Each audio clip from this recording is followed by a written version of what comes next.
வணக்கம். ஆகாஷவாணி மாநில செய்திகள் வாசிப்பவர் ஆர்த்தி ராணி. தலைப்புச் செய்திகள். அரசு வேலைகள் முறைகேடின்றி கிடைப்பதை பிஜேபி அரசு உறுதி செய்யும் என்று கட்சியின் மூத்த தலைவரும் பிரதமருமான திரு நரேந்திரமோடி ஸ்ரீநகரில் தேர்தல் பிரச்சார கூட்டத்தில் தெரிவித்துள்ளார். தூய்மை பாரத் இயக்கம் ஆக்கப்பூர்வமான தேசிய இயக்கமாக உருவெடுத்துள்ளது என்று குடியரசுத் தலைவர் திருமதி திரௌபதி முர்மு கூறியுள்ளார். நாட்டு மக்கள் அனைவருக்கும் உணவு மற்றும் ஊட்டச்சத்து பாதுகாப்பை உறுதி செய்யும் நடவடிக்கைகள் மேற்கொள்ளப்பட்டுள்ளதாக மத்திய உணவுத்துறை அமைச்சர் திரு பிரல்ஹாத் ஜோஷி தெரிவித்துள்ளார். தமிழ்நாட்டில் காலாவதியான சுங்கச்சாவடிகளை மூட மத்திய அரசிடம் வலியுறுத்தப்படும் என்று மாநில பொதுப்பணித்துறை அமைச்சர் திரு ஏவ வேலு கூறியுள்ளார். பங்களாதேஷிற்கு எதிரான முதலாவது டெஸ்ட் கிரிக்கெட் போட்டியில் இந்தியா தனது முதல் இன்னிங்ஸில் சற்று முன் 5 விக்கெட் இழப்பிற்கு 144 ரன் எடுத்திருந்தது. இனி விரிவான செய்திகள். இளையோருக்கு அரசு வேலைகள் எவ்வித முறைகேடுகளும் இல்லாமல் கிடைப்பதை பிஜேபி தலைமையிலான அரசு உறுதி செய்யும் என்று கட்சியின் மூத்த தலைவரும் பிரதமருமான திரு நரேந்திரமோடி தெரிவித்துள்ளார். ஜம்மு காஷ்மீரில் வரும் 25ஆம் தேதி நடைபெறவுள்ள 2வது கட்ட சட்டப்பேரவை தேர்தலை ஒட்டி இன்று ஸ்ரீநகரில் தேர்தல் பிரச்சார பொதுக்கூட்டத்தில் உரையாற்றிய அவர், ஜம்மு காஷ்மீரில் உள்ள இளையோர் பிஜேபி அரசின் கீழ் வலிமை அடைந்துள்ளதாக குறிப்பிட்டார். 15,000 தொடக்கப்பள்ளிகள் அங்கு தொடங்கப்பட்டிருப்பதாகவும் இதன் மூலம் 1.5 லட்சம் குழந்தைகள் பயன்பெற்றுள்ளதாகவும் கூறினார். கடந்த 5 ஆண்டுகளில் 1100 புதிய மருத்துவ இடங்களும் 1500 செவிலியர் இடங்களும் சேர்க்கப்பட்டிருப்பதாக அவர் தெரிவித்தார். நாடு முழுவதும் கடந்த 10 ஆண்டுகளில் தூய்மை பாரத இயக்கம் தேசிய இயக்கமாக உருவெடுத்துள்ளது என்று குடியரசுத் தலைவர் திருமதி திரௌபதி முர்மு தெரிவித்துள்ளார். மத்திய பிரதேச மாநிலம் உஜ்ஜயினியில் தூய்மை பணியாளர்கள் மாநாட்டில் இன்று உரையாற்றிய அவர், தூய்மை இயக்கத்தின் மூலம் நாடு முன் எப்போதும் இல்லாத வகையில் ஆக்கப்பூர்வமான மாற்றங்களை கண்டுள்ளதாக தெரிவித்தார். தூய்மையே நாட்டை ஆரோக்கியத்திலும் வளர்ச்சி பாதையிலும் முன்னெடுத்துச் செல்லும் என்று அவர் கூறினார். மத்திய பிரதேச மாநிலத்தின் பல்வேறு நகரங்கள் தூய்மை நகரங்களாக அறிவிக்கப்பட்டுள்ளது குறித்து அவர் மகிழ்ச்சி வெளியிட்டார். ஸ்வச்ச பாரத் தூய்மை பணி இயக்கத்தின் 2வது கட்டத்தில் முழுமையான தூய்மை இலக்கை நாம் எட்ட வேண்டியது அவசியம் என்றும் அவர் வலியுறுத்தினார். இந்த நிகழ்வில் 5 தூய்மை பணியாளர்களை குடியரசுத் தலைவர் கௌரவித்தார். இந்தூர் உஜ்ஜைன் 6 வழி சாலை திட்ட பூர்வாங்க பணிகளையும் அவர் துவக்கி வைத்தார். இந்தூர் அகில்யா பல்கலைக்கழகத்தின் 14வது பட்டமளிப்பு விழா நிகழ்ச்சியிலும் குடியரசுத் தலைவர் பங்கேற்கிறார். உணவு மற்றும் ஊட்டச்சத்து பாதுகாப்பை வலுப்படுத்த மத்திய அரசு பல்வேறு நடவடிக்கைகளை மேற்கொண்டுள்ளதாக மத்திய உணவுத்துறை அமைச்சர் திரு பிரல்ஹாத் ஜோஷி தெரிவித்துள்ளார்.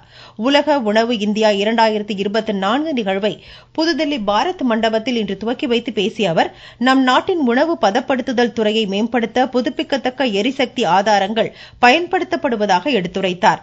உலகளாவிய உணவு தொழிற்சாலைகளின் முன்னோடி நாடாக உருவெடுக்கும் வகையில் உணவு பதப்படுத்துதல் துறையில் புதுமையான தொழில்நுட்பங்கள் மற்றும் நீடித்த வளர்ச்சிக்கான திட்டங்கள் செயல்படுத்தப்படும் என்றும் அவர் கூறினார். மத்திய உணவு பதப்படுத்துதல் துறை இணை அமைச்சர்கள் திரு சிராக் பாஸ்வான், திரு ரவ்னீத் சிங் உள்ளிட்டோர் இந்நிகழ்ச்சியில் பங்கேற்றனர். மத்திய உள்துறை மற்றும் கூட்டுறவுத்துறை அமைச்சர் திரு அமித்ஷா, நரேந்திர மோடி அரசின் 3வது ஆட்சி காலத்தில் முதல் 100 நாட்களில் கூட்டுறவுத்துறையில் மேற்கொள்ளப்பட்ட பல்வேறு முன்னோடி திட்டங்கள் குறித்து புதுதில்லியில் தேசிய மாநாட்டில் இன்று எடுத்துரைக்கிறார். இந்த திட்டங்கள் கூட்டுறவுத்துறையை வலுப்படுத்தி இருப்பதோடு நாட்டை புதிய வேகத்துடனும் புத்துணர்ச்சியுடனும் முன்னெடுத்து செல்வதாக அவர் பெருமிதம் தெரிவித்துள்ளார். நாடு முழுவதும் மத்திய தகவல் ஒலிபரப்பு அமைச்சகத்தின் ஸ்வச்சதா 4வது கட்ட தூய்மை பணிகள் அடுத்த மாதம் 2ஆம் தேதி முதல் 31ஆம் தேதி வரை நடைபெறுகிறது. மத்திய தகவல் ஒலிபரப்பு அமைச்சகத்தின் கீழுள்ள அலுவலகங்களில் தேங்கி கிடக்கும் கோப்புகளை அகற்றி இட மேலாண்மையை அதிகரிப்பதே இந்த திட்டத்தின் நோக்கமாகும். இந்த திட்டத்தை சிறப்பாக முன்னெடுத்துச் சென்று தூய்மை பணிகளை மேற்கொள்ள மத்திய தகவல் ஒலிபரப்புத்துறை செயலர் திரு சஞ்சய் ஜஜூ அறிவுறுத்தியிருக்கிறார். இந்நிலையில் சேலம் ரயில்வே கோட்டத்தில் தூய்மையே சேவை விழிப்புணர்வு பேரணியை கோட்ட மேலாளர் திரு பங்கஜ்குமார் சின்ஹா இன்று தொடங்கி வைத்தார். நீங்கள் கேட்டுக்கொண்டிருப்பது ஆகாஷவாணியின் மாநில செய்தி அறிக்கை.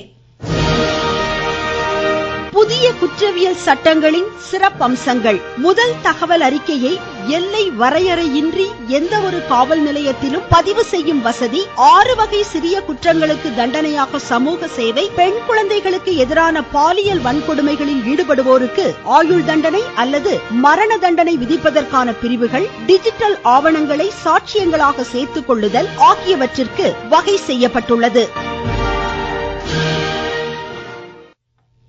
தமிழ்நாட்டில் காலாவதியான சுங்கச்சாவடிகளை மூட மத்திய அரசிடம் வலியுறுத்தப்படும் என்று மாநில பொதுப்பணித்துறை அமைச்சர் திரு ஏவ வேலு தெரிவித்துள்ளார். வேலூரில் செய்தியாளர்களிடம் பேசிய அவர், புதுதில்லியில் வரும் 30ஆம் தேதி மத்திய அரசு சார்பில் நடைபெறும் நெடுஞ்சாலைகள் தொடர்பான ஆய்வுக் கூட்டத்தில் இது வலியுறுத்தப்படும் என்றார். தமிழ்நாட்டில் 70 ரயில்வே பாலங்களுக்கு ஒப்பந்த புள்ளிகள் விடப்பட்டுள்ள நிலையில் 30 பாலப்பணிகள் முடிக்கப்பட்டுள்ளதாகவும் எஞ்சியவை விரைவில் முடிக்கப்படும் என்றும் தெரிவித்தார். முன்னதாக வேலூர் அரசு மருத்துவமனை வளாகத்தில் 150 கோடி ரூபாய் மதிப்பீட்டில் சிறப்பு பல்நோக்கு மருத்துவமனை கட்டும் கட்டுமான பணிகளை அவர் ஆய்வு செய்தார். தமிழ்நாட்டில் சமூக நலத்துறை சார்பில் 125 பெண் குழந்தைகள் பராமரிக்கப்பட்டு வருவதாக மாநில சமூக நலன் மகளிர் உரிமைத்துறை அமைச்சர் திருமதி கீதா ஜீவன் தெரிவித்திருக்கிறார். தூத்துக்குடியில் இன்று செய்தியாளர்களிடம் பேசிய அவர், பெண் குழந்தைகளை பராமரிக்க இயலாத நிலையில் உள்ளவர்கள் சமூக பாதுகாப்பு அலுவலகத்தில் ஒப்படைத்தால் அக்குழந்தைகளுக்கான கல்வி, உறைவிட பொறுப்புகளை அரசே ஏற்கும் என்றார். பெண் குழந்தைகளை காப்போம், பெண் குழந்தைகளை கற்பிப்போம் என்ற லட்சியத்தோடு தமிழகம் எங்குமே விழிப்புணர்வு ஏற்படுத்தப்பட்டு வருகிறது. கல்வித்துறை, குழந்தைகள் பாதுகாப்பு அலகு, காவல்துறை இணைந்து எல்லா பள்ளிகளிலும் முதற்கட்டமாக 9ஆம் வகுப்பிலிருந்து 12ஆம் வகுப்பு வரைக்கும், அடுத்த கட்டமாக நடுநிலைப்பள்ளி மாணவர்கள் என்று தொடர்ச்சியாக எல்லா கல்லூரி பள்ளி மாணவர்களை சந்தித்து விழிப்புணர்வு செய்யப்பட்டு வருகிறது. கிராமங்களின் அடிப்படை உள்கட்டமைப்பு வசதிகளை நிறைவேற்றுவதற்கான நடவடிக்கைகளுக்கு தமிழக அரசு உயர் முன்னுரிமை வழங்குவதாக மாநில நிதி அமைச்சர் திரு தங்கம் தென்னரசு தெரிவித்திருக்கிறார். விருதுநகர் மாவட்டம் திருச்சுழியில் 12 கோடி ரூபாய் மதிப்பீட்டிலான திட்டங்களுக்கு இன்று அடிக்கல் நாட்டி பேசிய அவர், மாநிலத்தின் அனைத்து பகுதிகளிலும் சாலை வசதிகள் ஏற்படுத்தப்பட்டிருப்பதாக தெரிவித்தார். அரசின் நலத்திட்டங்களால் திருச்சுழி பகுதி வேகமாக முன்னேறி வருவதாகவும் அவர் குறிப்பிட்டார். தமிழ்நாட்டில் மேற்கொள்ளப்பட்டு வரும் சுகாதார திட்டங்கள் குறித்து ஆஸ்திரேலியாவிற்கான இந்திய தூதர் சிலாய் ஜாக்கி மாநில அமைச்சர் திரு மா சுப்பிரமணியனிடம் இன்று கேட்டறிந்தார்.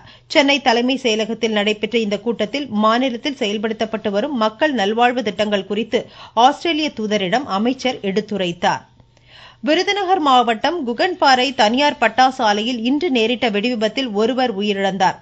பலத்த காயமடைந்த ஒருவர் மருத்துவமனையில் அனுமதிக்கப்பட்டுள்ளதாக எமது செய்தியாளர் தெரிவிக்கிறார். சாத்தூர் அருகே குகன்பாறையில் தனியார் பட்டாசு ஆலையில் இன்று ஓர் அறையில் வழக்கம்போல் மருந்து கலக்கும் பணியின் போது உராய்வு ஏற்பட்டு வெடிவிபத்து நடந்ததாக சொல்லப்படுகிறது. இதில் அந்த அறை முழுவதும் இடிந்து தரைமட்டமானது. இந்த பணியில் இருந்த தொழிலாளி 90% தீ காயத்துடன் மீட்கப்பட்டு சிவகாசி அரசு மருத்துவமனையில் சிகிச்சைக்காக அனுமதிக்கப்பட்டுள்ளார். மேலும் ரசாயன பொருட்களை இறக்கி வைக்க சென்ற ஆட்டோ ஓட்டுநர் சம்பவ இடத்திலேயே பரிதாபமாக உயிரிழந்தார். விபத்து குறித்து 7000 மண்ணை போலீசார் வழக்கு பதிந்து விசாரணை மேற்கொண்டு வருகின்றனர். விருதுநகர் செய்தியாளர் தா கமலக்கண்ணன். திருச்சியில் புத்தக வாசிப்பு பழக்கத்தை ஊக்குவிக்கும் திருச்சியே வாசி புத்தக திருவிழா நிகழ்வு இன்று நடைபெற்றது.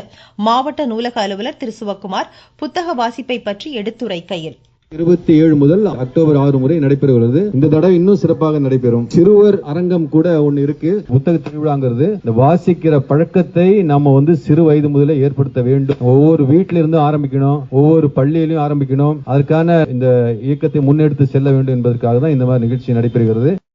புதுக்கோட்டை மாவட்டத்தில் வாக்காளர் பட்டியலில் பெயர் சேர்க்க 10,257 பேர் விண்ணப்பித்திருப்பதாக ஆட்சித்தலைவர் திருமதி அருணா தெரிவித்துள்ளார். ராணிப்பேட்டை மாவட்டத்தில் வரைவு வாக்குச்சாவடி பட்டியலை அரசியல் கட்சி பிரதிநிதிகள் முன்னிலையில் மாவட்ட ஆட்சித்தலைவர் சந்திரகலா இன்று வெளியிட்டார். விழுப்புரத்தில் தொழில்நெறி வழிகாட்டு மையம் சார்பில் நாளை தனியார் துறை வேலைவாய்ப்பு முகாம் நடைபெறும் என்று ஆட்சித்தலைவர் திரு பழனி தெரிவித்துள்ளார். திருவாரூர் மாவட்டம் வலங்கைமான் அரசு மருத்துவமனையில் நோயாளிகளுக்கு வழங்கப்படும் சிகிச்சைகள் பதிவேடுகளை ஆட்சித்தலைவர் திருமதி சாருஸ்ரீ இன்று ஆய்வு செய்தார். நாமக்கல் மாவட்டத்தில் தூய்மையே சேவை விழிப்புணர்வு பேரணி இன்று நடைபெற்றது. 500க்கும் மேற்பட்ட மாணவிகள் தூய்மை உறுதிமொழி ஏற்றுக்கொண்டனர். சிவகங்கை மாவட்டம் காரைக்குடியில் நான் முதல்வன் திட்டத்தின் கீழ் 12ஆம் வகுப்பு தேர்வில் தவறியவர்களுக்கான உயர்வுக்கு படிமுகாம் வரும் 25ஆம் தேதி நடைபெறும் என்று ஆட்சித்தலைவர் திருமதி ஆஷா அஜித் தெரிவித்திருக்கிறார். சென்னை சேப்பாக்கத்தில் பங்களாதேஷிற்கு எதிரான முதலாவது டெஸ்ட் கிரிக்கெட் போட்டியின் முதல் நாளான இன்று இந்தியா தனது முதல் இன்னிங்ஸில் சற்று முன் 6 விக்கெட் இழப்பிற்கு 155 ரன் எடுத்திருந்தது. யசஸ்வி ஜெய்ஸ்வால் அதிகபட்சமாக 56 ரன்னும் ரிஷப் பந்த் 39 ரன்னும் எடுத்து ஆட்டமிழந்தனர். ரோஹித் சர்மா, விராட் கோலி, சுப்மான் கில், KL ராகுல் ஆகியோர் சொற்ப ரன்களுக்கு ஆட்டமிழந்தனர். ரவீந்திர ஜடேஜா மற்றும் அஸ்வின் தற்போது களத்தில் உள்ளனர். பங்களாதேஷின் அசன் மஹ்மூத் அபாரமாக பந்து வீசி 4 விக்கெட்டுகளை கைப்பற்றினார். மீண்டும் தலைப்புச் செய்திகள். அரசு வேலைகள் முறைகேடின்றி கிடைப்பதை பிஜேபி அரசு உறுதி செய்யும் என்று கட்சியின் மூத்த தலைவரும் பிரதமருமான திரு நரேந்திர மோடி ஸ்ரீநகரில் தேர்தல் பிரச்சார கூட்டத்தில் தெரிவித்துள்ளார்.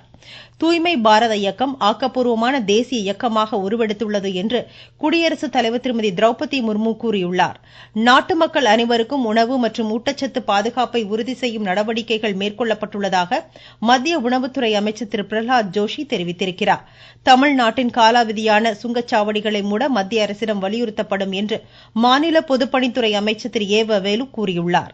பங்களாதேஷிற்கு எதிரான முதலாவது டெஸ்ட் கிரிக்கெட் போட்டியில் இந்தியா தனது முதல் இன்னிங்ஸில் சற்று முன் 6 விக்கெட் இழப்பிற்கு 159 ரன் எடுத்திருந்தது. இத்துடன் இந்த செய்தியறிக்கை முடிவடைந்தது.